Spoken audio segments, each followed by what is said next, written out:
Vamos abrir em 1 Coríntios.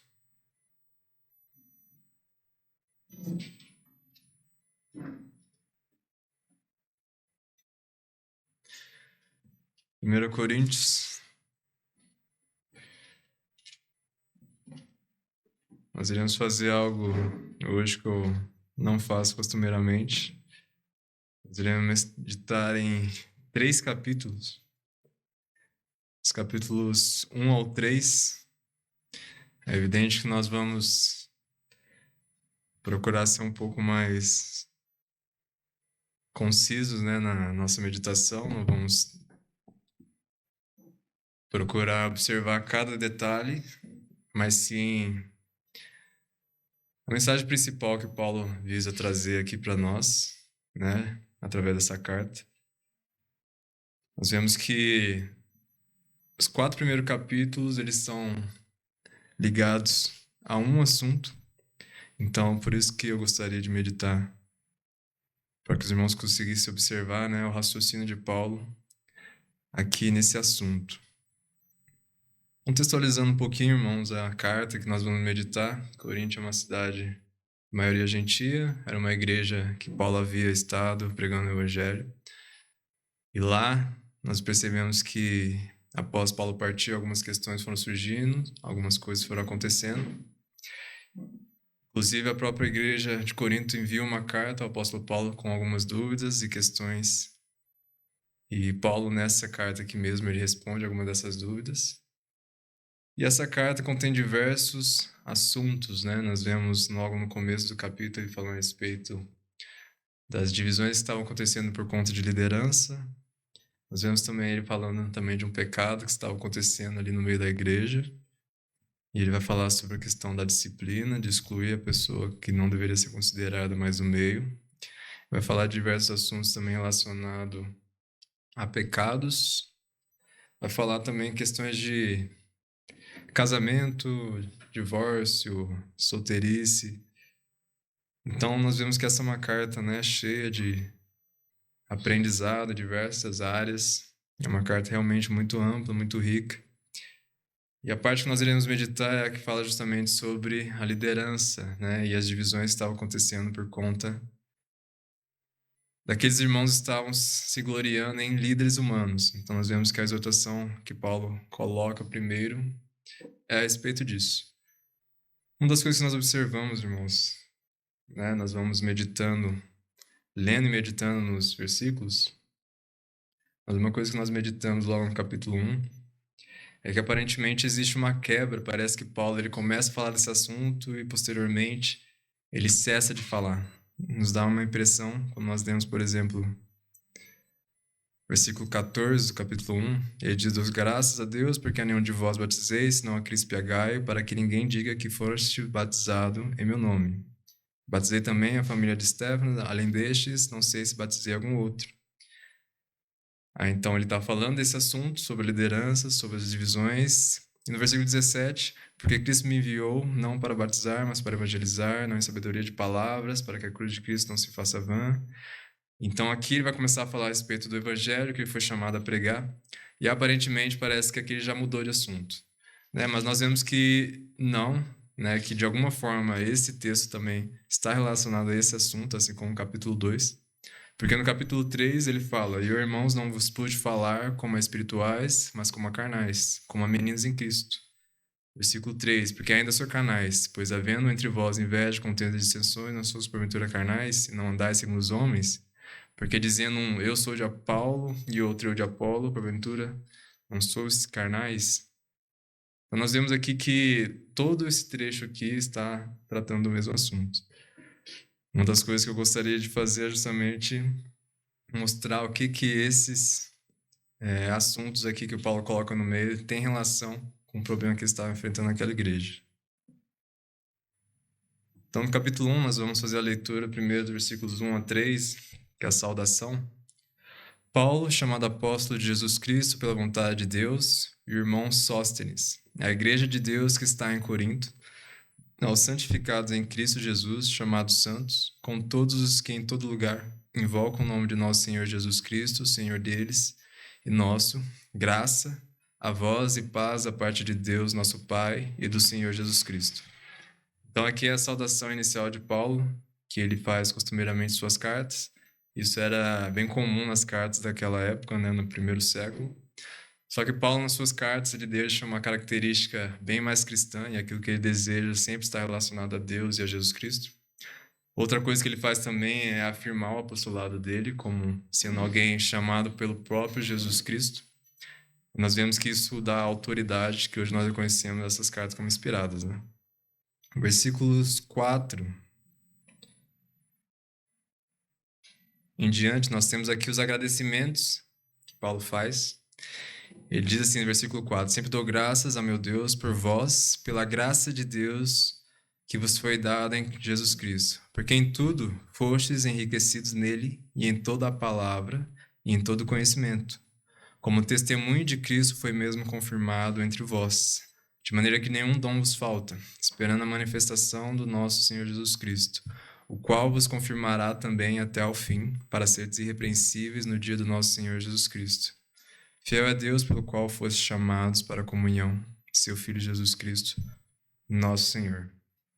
Então aqui nós vemos Paulo agradecendo por Deus ter dado e concedido a esses irmãos a sua graça, né? Então esse também é um agradecimento constante que Paulo faz nas suas cartas a respeito de reconhecer que Deus trabalhou, né, e trabalha na vida daqueles irmãos. Então apesar de nós vermos diversas coisas ruins acontecendo naquela igreja, né, diversos problemas, Paulo ainda assim reconhece a fé verdadeira que aqueles irmãos têm, né? Por isso que ele é grato a Deus por essas coisas. Outra coisa que ele também agradece, né, ou pelo menos ele afirma aqui, é a respeito da fidelidade de Deus, né? Deus confirmará. Então Paulo tem tanta convicção a respeito de que ele está lidando ali com irmãos, que ele fala que Deus confirmará aqueles irmãos, né, até o dia de Jesus Cristo, fazendo com que eles sejam irrepreensíveis até o dia de Jesus Cristo. Então Paulo aqui novamente, né, exalta a fidelidade de Deus. Então no versículo 10 aqui nós começamos o tema da divisão.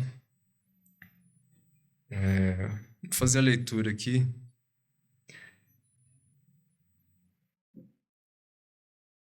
Versículos 10 a 16. Rogo-vos, porém, irmãos, pelo nome de nosso Senhor Jesus Cristo, que digais todos uma mesma coisa, e que não haja entre vós dissensões. Antes, sejais unidos em um mesmo pensamento e em um mesmo parecer. Porque a respeito de vós, irmãos meus, me foi comunicado pelos da família de Chloe, ou Chloé, que há contendas entre vós. Quero dizer com isto que cada um de vós diz: eu sou de Paulo, e eu de Apolo, e eu de Cefas, e eu de Cristo. Está Cristo dividido? Foi Paulo crucificado por vós? Ou fostes vós batizados em nome de Paulo? Dou graças a Deus, porque a nenhum de vós batizei, senão a Crispo e a Gaio, para que ninguém diga que foste batizado em meu nome. E batizei também a família de Estéfanas. Além destes, não sei se batizei algum outro. Então aqui nós vemos, né, que Paulo, primeiramente, né, ele mostra de quem ele ouviu aquelas coisas, né?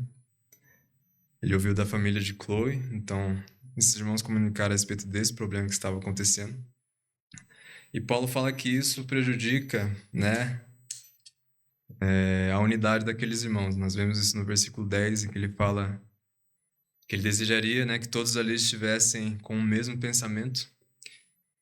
E aqui nós vemos que, né, é impossível a gente querer generalizar isso aqui como se Paulo quisesse algum tipo de utopia em que todo mundo nas igrejas, todo mundo na igreja de Coríntios ali pensasse exatamente a mesma coisa sobre todas as questões.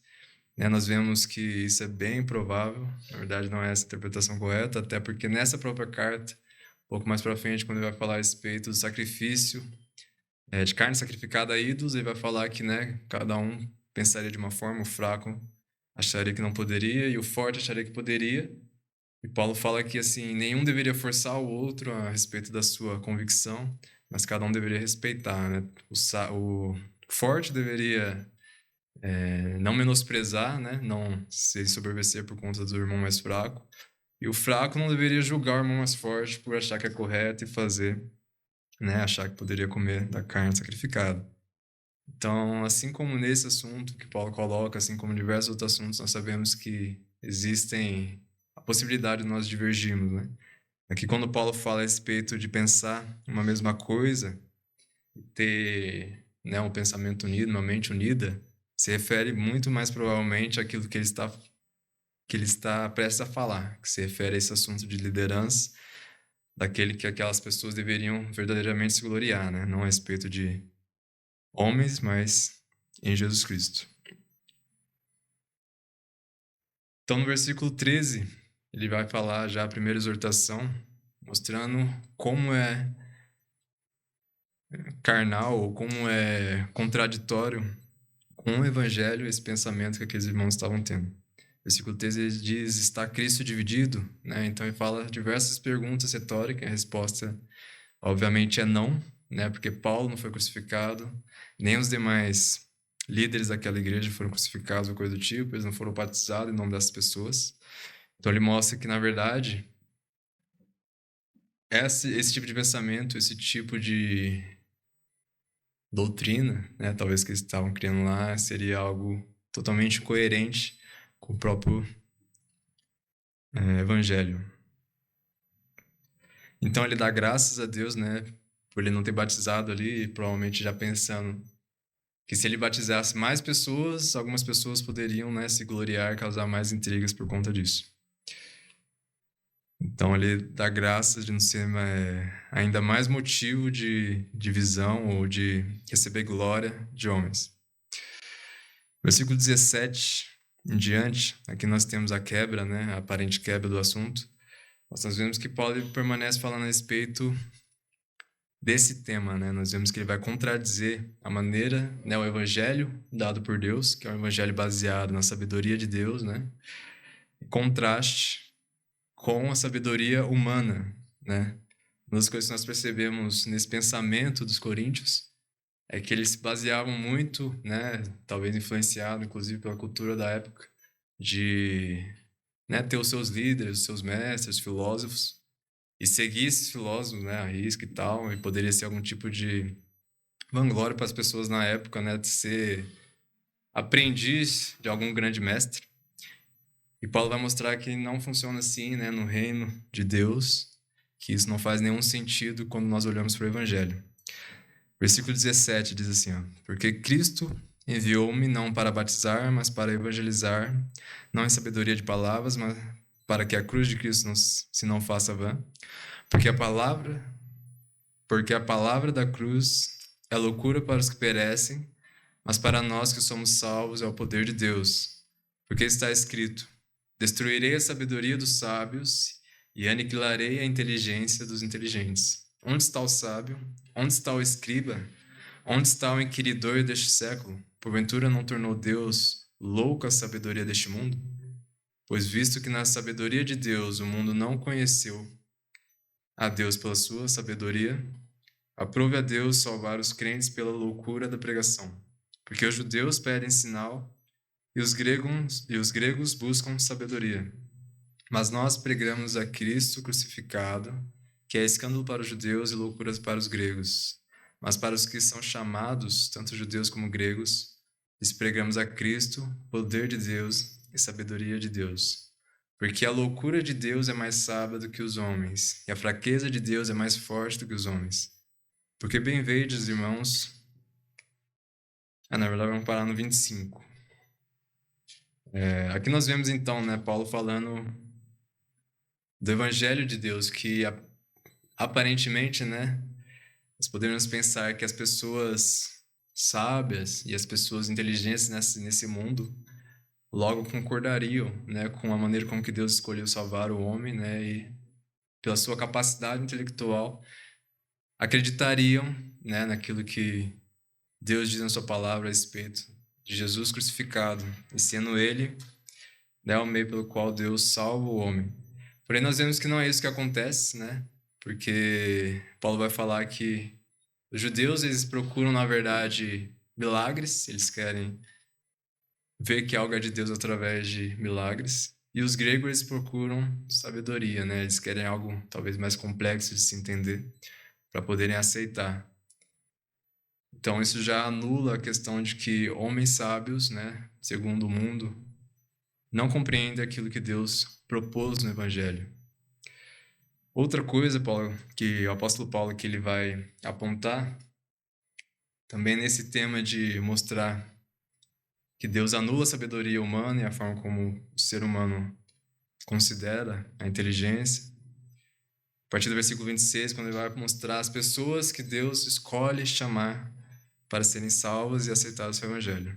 Versículo 26 diz assim: Porque bem vedes, irmãos, a vossa vocação, que não são muitos os sábios segundo a carne, nem muitos poderosos, nem muitos nobres que são chamados. Mas Deus escolheu as coisas loucas deste mundo para confundir as sábias, e Deus escolheu as coisas fracas deste mundo para confundir as fortes. E Deus escolheu as coisas vis deste mundo e as desprezíveis e as que não são, para aniquilar as que são, para que nenhuma carne se glorie perante ele. Mas vós sois dele em Jesus Cristo, o qual para vós foi feito por Deus sabedoria e justiça, e santificação e redenção, para que, como está escrito, aquele que se gloria, glorie-se no Senhor. Então nós vemos aqui, né, Paulo falando a respeito daqueles irmãos olharem, né, Deus escolheu as pessoas que são sábias neste mundo, né, Deus escolheu os fortes neste mundo. Pelo contrário, se vocês forem analisar a maneira, né, as pessoas que Deus escolheu para o seu evangelho é totalmente contraditório àquilo que o mundo esperaria que Deus escolhesse, né? Uma das coisas que nós vemos que as pessoas elas sempre, principalmente naquela época lá, né, sempre exaltam a sabedoria, pessoas que pensam de maneira complexa, provavelmente acharia que essas pessoas teriam a resposta para tudo na vida, né? Se essas pessoas não pudessem alcançar a resposta para tudo na vida, então ninguém alcançaria. Então nós vemos que Paulo demonstra que é justamente o contrário, pela maneira como Deus trabalhou na vida daqueles irmãos, né? Eles não eram poderosos, eles não eram fortes, e ele não era os mais sábios entre os homens. Isso não significa que Deus, né, não chama pessoas sábias e poderosas, né? Que nós vemos que Paulo usa a palavra não chamou muitos, né? Então isso indica que alguns, sim, mas a maioria, né, assim como nós podemos olhar para nossas vidas, né, a nossa própria igreja e perceber que Deus escolhe os simples, né, as pessoas simples ao conhecimento da verdade. Capítulo 2, ele continua nesse mesmo tema e agora ele vai apontar a respeito da maneira como ele foi apresentar esse evangelho, né? Ele não se apoiou e não procurou ser sábio conforme as normas do mundo, mas sim procurou apresentar unicamente a Jesus Cristo. Capítulo 2 ele diz assim, ó: E eu, irmãos, quando fui ter convosco, anunciando-vos o testemunho de Deus, não fui com sublimidade de palavras ou de sabedoria, porque nada me propus saber entre vós senão a Jesus Cristo e este crucificado. E eu estive convosco em fraqueza, em temor e em grande tremor, e a minha palavra e a minha pregação não consistiram em palavras persuasivas de sabedoria humana, mas em demonstração do Espírito e de poder, para que a vossa fé não se apoiasse em sabedoria dos homens, mas no poder de Deus. Todavia, falamos sabedoria entre os perfeitos, não porém a sabedoria deste mundo, nem os príncipes deste mundo que se aniquilam. Mas falamos a sabedoria de Deus oculta em mistério, a qual Deus ordenou antes dos séculos para a nossa glória. Vou descer só um pouco aqui no meu esboço. Na verdade, é para ter parado no versículo 5, né? Em que aqui nós vemos ele falando a maneira como ele se apresentou e pregou o evangelho àqueles irmãos, né? Ele não procurou transmitir a mensagem da palavra de maneira eloquente, ele não procurou, né, se colocar à altura dos filósofos ou das pessoas que eram consideradas sábias naquela época, mas ele pregou, né, apesar de ter a capacidade de ser muito eloquente, demonstrar grande intelecto, Paulo pregou de maneira humilde e apresentou, né, o poder, né, a demonstração do poder do Espírito de Deus. Então nós vemos que aqui ele quis fazer isso e abordou, né, a igreja dessa forma justamente porque talvez ele percebesse a inclinação daqueles irmãos em ficar voltados, muito voltados ou muito impressionados com o homem ao invés de ficarem impressionados com a mensagem. Então foi dessa maneira que ele se apresentou àqueles irmãos. Aí no versículo 6, continuando ainda nesse assunto, ele vai agora abordar a respeito de que como o homem não teria capacidade, né, o homem, a mente humana, os sábios deste mundo, os príncipes deste mundo não teriam a capacidade de entender, né, ou prever, ou elaborar a forma como Deus escolheu, né, salvar os seus. Vou ler novamente o versículo 6, 7 em diante, tá? Diz assim: Todavia falamos sabedoria entre os perfeitos, não porém a sabedoria deste mundo, nem dos príncipes deste mundo que se aniquilam, mas falamos a sabedoria de Deus oculta em mistério, a qual Deus ordenou antes dos séculos para nossa glória, a qual nenhum dos príncipes deste mundo conheceu, porque se a conhecessem nunca crucificariam o Senhor da glória. Mas como está escrito, as coisas que o olho não viu e o ouvido não ouviu, e não subiram ao coração do homem, são as que Deus preparou para os que o amam. Mas Deus não-las revelou pelo seu Espírito, porque o Espírito penetra todas as coisas, ainda as profundezas de Deus. Porque qual dos homens sabe as coisas do homem, senão o Espírito do homem que nele está? Assim também ninguém sabe as coisas de Deus, senão o Espírito de Deus. Mas nós não recebemos o Espírito do mundo, mas o Espírito que provém de Deus, para que pudéssemos conhecer o que nos é dado gratuitamente por Deus. As quais também falamos, não com palavras que a sabedoria humana ensina, mas com a que o Espírito Santo ensina, comparando as coisas espirituais com espirituais. Ora, o homem natural não compreende as coisas do Espírito de Deus, porque lhe parece loucura e não pode entendê-las, porque elas se discernem espiritualmente. Mas o que é espiritual discerne bem tudo, e ele de ninguém é discernido. Porque quem conheceu a mente do Senhor para que possa instruí-lo? Mas nós temos a mente de Cristo. Então aqui nós vemos, né, irmãos, como ele enfatiza a questão de que o homem ele é capaz de conhecer apenas aquilo que é interno ao homem, né? O espírito do homem só alcança aquilo que é relacionado às coisas do homem, mas relacionado às coisas de Deus e como Deus trabalha, somente Deus, através do seu espírito, é que pode fazer o homem entender. Apesar desse versículo aqui, nós podemos tirar diversas inferências, né? Inclusive, esse é um versículo bem forte em relação à doutrina da eleição, né?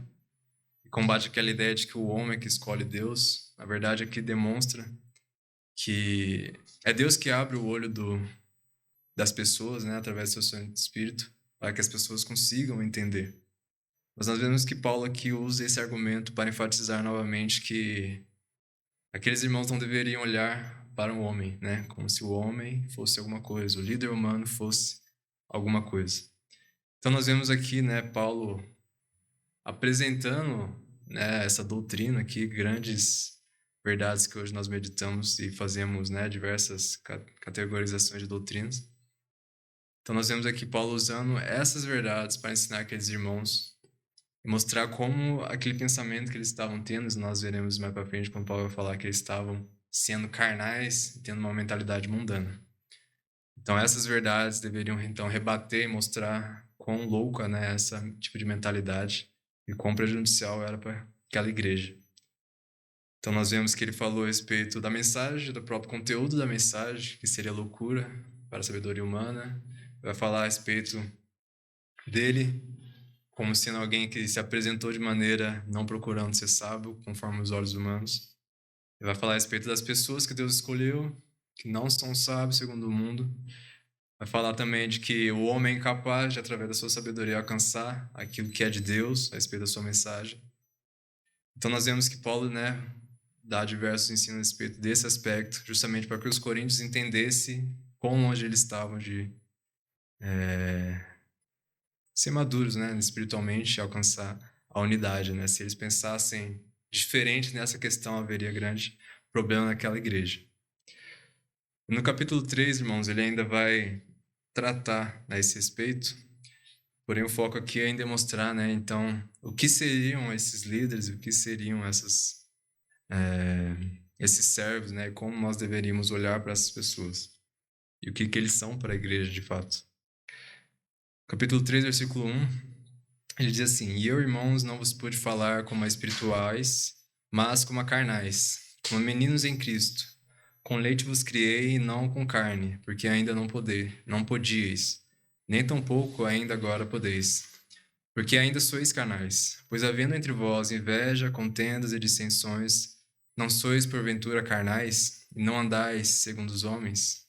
Porque dizendo um, eu sou de Paulo, e outro, eu de Apolo, porventura não sois carnais? Então aqui nós vemos, né, o que seria esse pensamento que estava se alastrando na igreja de Corinto. É um pensamento mudando, um pensamento carnal, pensamento influenciado ainda pelo velho homem, né, que busca sempre se gloriar em alguma coisa. Nós vemos que é justamente isso que aqueles irmãos estavam fazendo e causava essas dissensões, né? Ah, eu sou de Paulo, então eu sou melhor daquele que não é de Paulo. Ah, eu sou do apóstolo Pedro, eu sou melhor então do que aqueles que não são do apóstolo Pedro. Havia aqueles que falavam que eram de Cristo, né? E isso ali naquele contexto é negativo, porque provavelmente eles, eu fui, né, ensinado diretamente de Cristo, então sou melhor do que aqueles que foram direcionados, ensinados, evangelizados por aqueles que são apenas os enviados. Então nós vemos que as pessoas se gloriam de várias coisas, né, e coisas que Paulo aqui mostra como sendo coisas tolas, né, na verdade partindo de uma imaturidade cristã. Uma das coisas que nós percebemos, né, na imaturidade daqueles irmãos, a primeira delas é apontada pela maneira como Paulo defende, né, essa questão, mostrando as doutrinas e a maneira como Deus trabalha, né? Então, quanto essas mentalidades carnais são opostas à verdade de Deus. Outra coisa que nós percebemos também é a respeito de que, né, essa mentalidade estava causando divisões, né? Então, duas coisas que nós podemos observar, né, se nossa doutrina, o nosso conhecimento, as nossas atitudes perante as pessoas, perante a igreja, aquilo que nós acreditamos, a maneira como nós tratamos as pessoas. Qual é o efeito disso, né? Será que isso não anula as verdades de Deus? Ou simplesmente apresenta a verdade do Evangelho e como ela, né, desbanca todas essas mentiras que eles estavam pressupondo ali, né? Como também nós deveríamos perceber se as nossas crenças, aquilo que nós pensamos, ou aquilo que nós nos gloriamos, causa no sentido de afeto ou relacionamento, né? Se isso vai gerar algo que irá unir mais as pessoas, né? Unir mais a igreja, ou se isso vai ser causa de mais dissensão entre as pessoas, de menos amor entre a igreja. Então, duas características que nós podemos observar ali. Essa mentalidade carnal, o quanto ela é perigosa. Versículo 5, aqui que ele vai começar o assunto tratando a respeito do que seriam esses líderes, né? E como as pessoas, né, os coríntios ali deveriam olhar para eles. Diz assim: pois quem é Paulo e quem é Apolo, senão ministros pelos quais crestes? E conforme o que o Senhor deu a cada um, eu plantei, Apolo regou, mas Deus deu o crescimento. Por isso, nem o que planta é alguma coisa, nem o que rega, mas Deus que dá o crescimento. Ora, o que planta e o que rega são um, mas cada um receberá o seu galardão segundo o seu trabalho. Porque nós somos cooperadores de Deus, vós sois lavoura de Deus e edifício de Deus. Aqui nós temos, né, um versículo bastante conhecido e ele também antecede um texto que várias vezes é interpretado aqui na igreja. Uma das coisas que eu observei, né, irmãos, é que às vezes, isolando esse texto, a gente utiliza mais para questões, né, individuais. O texto que eu me refiro é no versículo 10 em diante, né, quando ele vai falar a respeito do edifício, vai falar a respeito de obras, né, e se você constrói com madeira, feno ou palha, isso vai ou permanecer ou vai ser destruído. Muitas vezes esse versículo é aplicado, né, ou interpretado até, possivelmente, como sendo relacionado ao cristão individual, né, e às obras dele individual. Mas nós vemos que isso quebraria totalmente a lógica aqui do argumento de Paulo, né? Então vou, né, continuar a explicação, os irmãos seguindo o raciocínio de como Paulo trata dessa questão aqui. Nós vemos que ele vai falar sobre ele ter plantado o evangelho, então ele vai usar todo esse mundo da plantação, e ali a lavoura de Deus seria a igreja, né? Ele plantou o evangelho ali, as pessoas ouviram, e o Apolo seria uma pessoa que estava cuidando, trabalhando também nessa igreja. E ali está mostrando o quê? Que, na verdade, ambos são cooperadores, né? São ajudantes, são servos de Deus naquela obra ali de Deus, naquela plantação. Na verdade, quem dá o crescimento, quem faz tudo acontecer é Deus. Então, saindo desse ambiente da questão de plantação, ele vai para um ambiente, né, para outra ilustração, que seria o da construção. Nós vemos no versículo 10, no versículo 9, no final dele vai falar: vós sois lavoura de Deus, que é o que ele tinha usado como exemplo antes, e vai falar, e edifício de Deus. E a partir disso ele começa a falar, né, e fazer a ilustração dele a respeito da igreja como sendo o edifício de Deus. Versículo 10. Segundo a graça de Deus que me foi dada, pus eu, como sábio arquiteto, o fundamento, e outro edifica sobre ele. Mas veja cada um como edifica sobre ele, porque ninguém pode pôr outro fundamento, além do que já está posto, o qual é Jesus Cristo. E se alguém sobre este fundamento formar um edifício de ouro, prata, pedras preciosas, madeira, fena, palha, a obra de cada um se manifestará. Na verdade, o dia declarará, porque pelo fogo será descoberta, e o fogo provará qual seja a obra de cada um. Se a obra que alguém edificou nessa parte permanecer, esse receberá galardão. Se a obra de alguém se queimar, sofrerá detrimento, mas o tal será salvo, todavia como pelo fogo. Então nós vemos aqui, né, que Paulo ele continua nesse aspecto em que ele deseja que nós vemos, né, a igreja como sendo um edifício e as pessoas que trabalham como sendo pessoas que constroem, né, os líderes que trabalham nessa igreja como sendo pessoas que constroem. E aqui Paulo vai fazer uma exortação direcionada aos líderes, né? Veja cada um como edifica sobre né, sobre essa construção. O fundamento eu já lancei, que é a palavra de Cristo, né, que é o próprio Jesus Cristo crucificado. Então veja como você constrói sobre esse fundamento. Não fica claro exatamente o que seria, né, se construir com pedras preciosas, madeira, feno, ouro, palha. Não é muito claro, né, que exatamente Paulo se refere como sendo aquilo que o líder deveria fazer, né? Mas talvez seja mais relacionado à questão de ensino, né? Já que o fundamento é relacionado ao ensino que Paulo colocou, que é Cristo crucificado.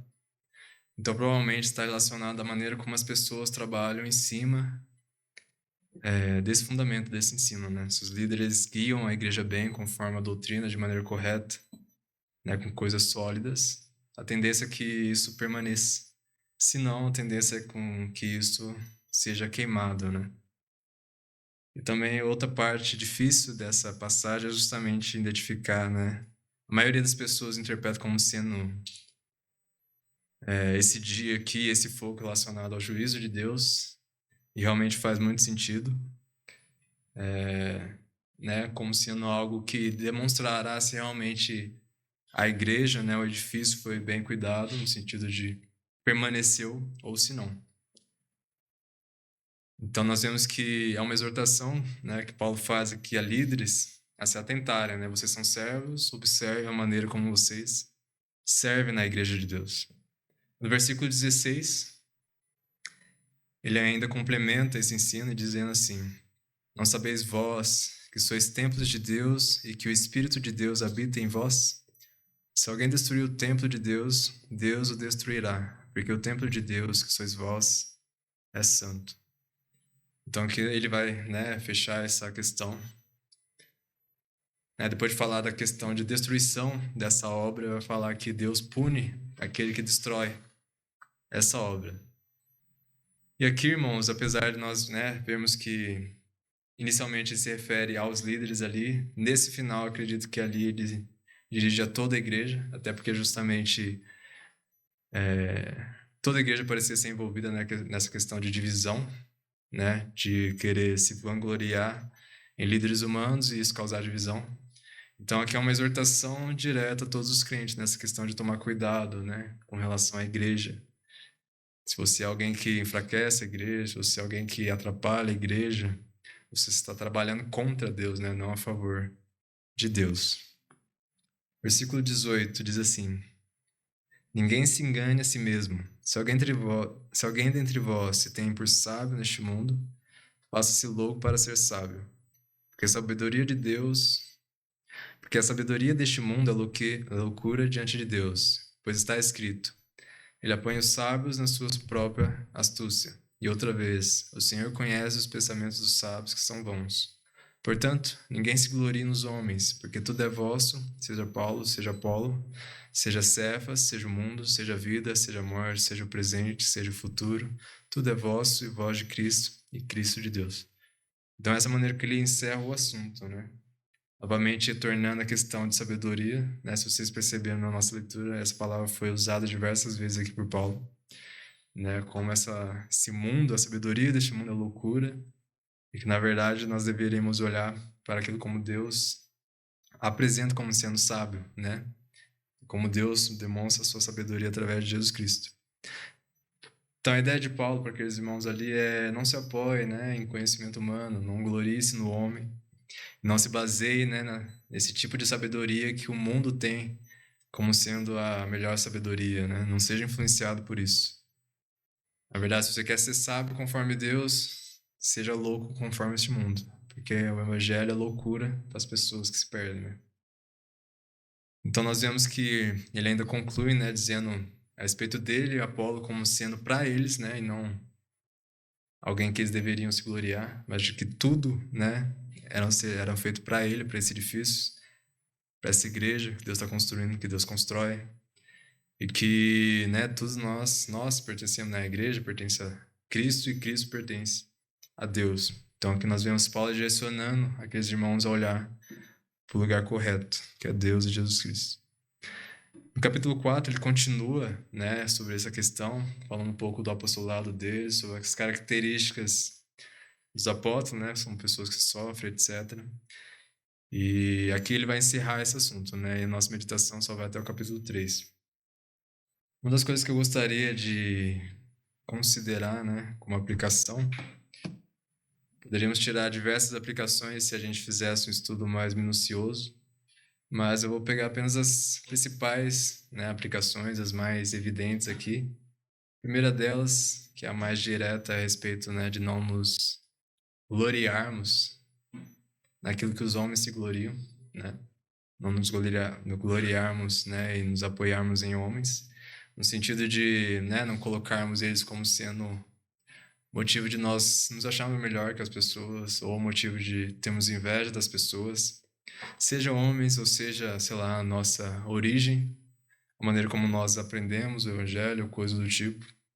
Se eu fiz aquilo, aquele irmão não fez, ou coisas relacionadas a isso. Tudo que nos leva a nos ensoberbecer, né, e nos gloriar naquilo que não é Cristo, né? Se nós vemos alguma coisa aqui nessa passagem, nesse trecho, é que aquele em que nós devemos nos gloriar, né, aquilo que nós devemos gloriar no Evangelho, e em quem devemos nos gloriar em Jesus Cristo. Então, né, irmãos, devemos observar esse aspecto na nossa vida. A soberba, ela tende a causar divisão, né? A soberba, ela causa diversas coisas e uma delas é a divisão. Outra coisa também que nós observamos aqui é a maneira como Paulo debate essa questão, né? Ele faz uma aula aqui sobre a questão do evangelho em comparação com a sabedoria humana.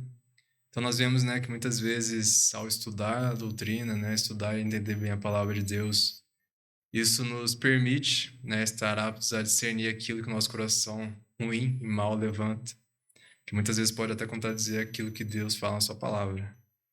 Né? Imagina se nós tivéssemos, esses irmãos, né, se tivessem conhecimento pleno a respeito de como Deus trabalhou neles, se eles se tocassem nisso, né, e lembrassem disso, provavelmente eles não queriam estar se gloriando, não fariam essas divisões, se gloriando em líderes.